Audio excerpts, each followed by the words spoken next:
As history goes on, things change, and the widely held beliefs of the people change, and the way societies are organized change, and the way people communicate changes. Artistic landscapes throughout the world have changed over time, and we can see this not only in traditional art, but also in music, photography, and of course, filmmaking. And in the world of filmmaking, whenever there is a major shakeup in a particular country's cinematic landscape or filmmaking practices, the term New Wave is often used.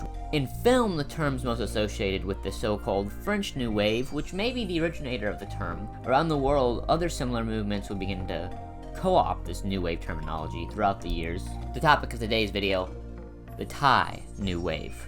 Now, cinema first entered the country of Thailand around 1897, when the first film screening in the country occurred in Bangkok. In the early 1900s, Japanese films became a very profitable import into the country. A few narrative features were created. The first of these is believed to be Nonzee from 1923.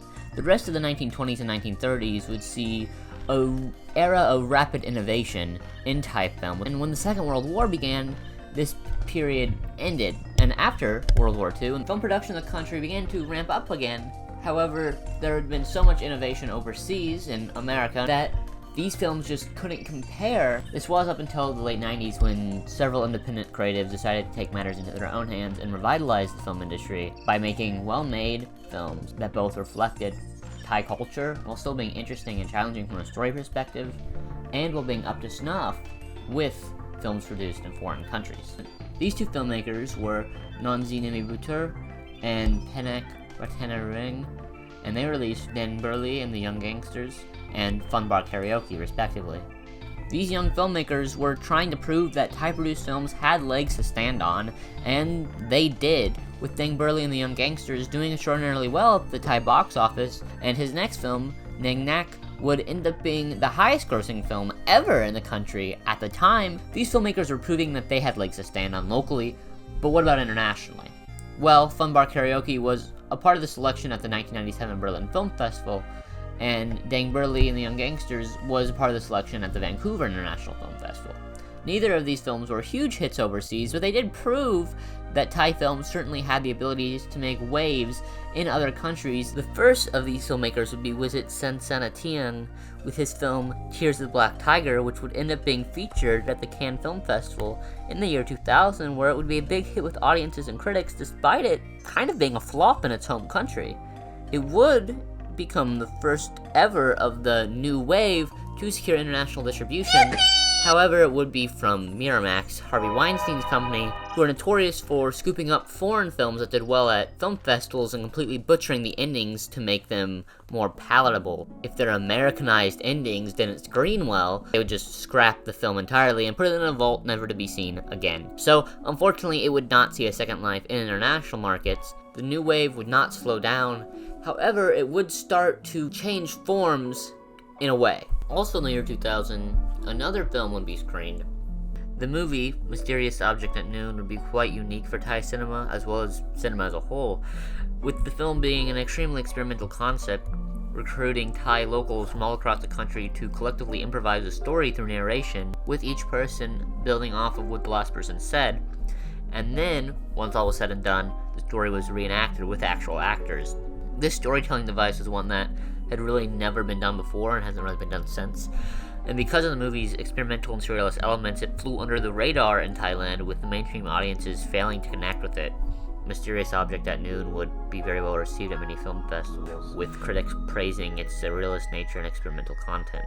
This quality would be continued on to his next work, 2002's Blissfully Yours, following the life of an illegal Burmese immigrant and his girlfriend as they navigate many strange experiences.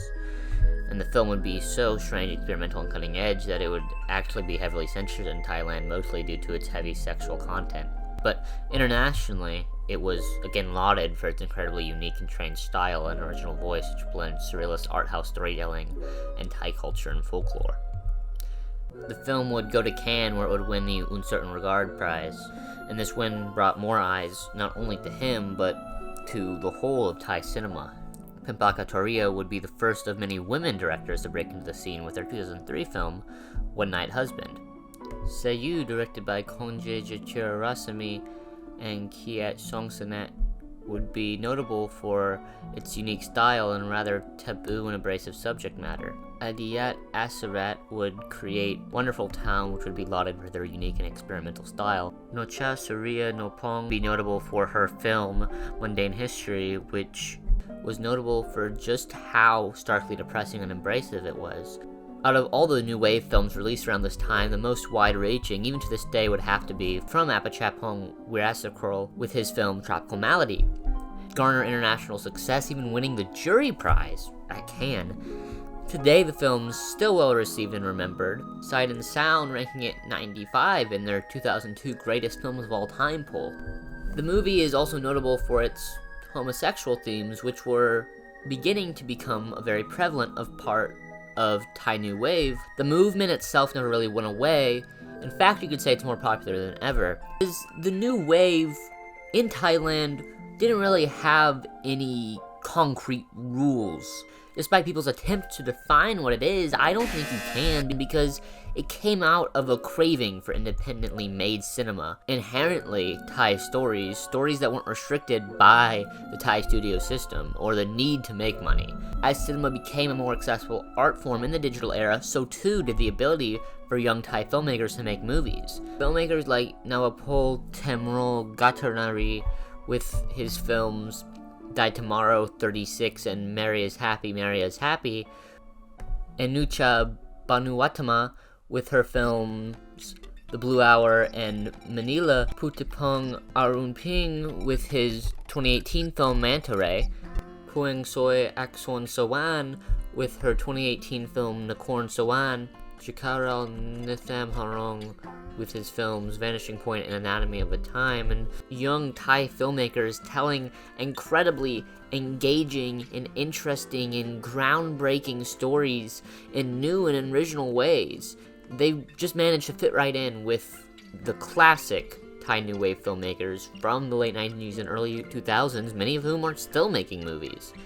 All this to say that Thai New Wave is unlike a lot of other trends or movements in cinema in the way that it will likely never die due to just how broad and as a concept and how universal the feelings they represent and were born out of are. As long as young independent filmmakers in Thailand crave to tell new and original stories, there will be Thai New Wave films to one extent or another. It may change form slightly as time goes on, but the general ideas and the ethos that started this whole thing will live on. Despite many people forgetting about it, Thailand is a country that should not be forgotten. It's a powerhouse in truly interesting, adventurous, and challenging filmmaking that many Western audiences just don't know about. So thank you for watching. I hope you found this video interesting, informative, and maybe insightful. And now you know about some new filmmakers to keep a lookout for. So I'll see you next time, and goodbye.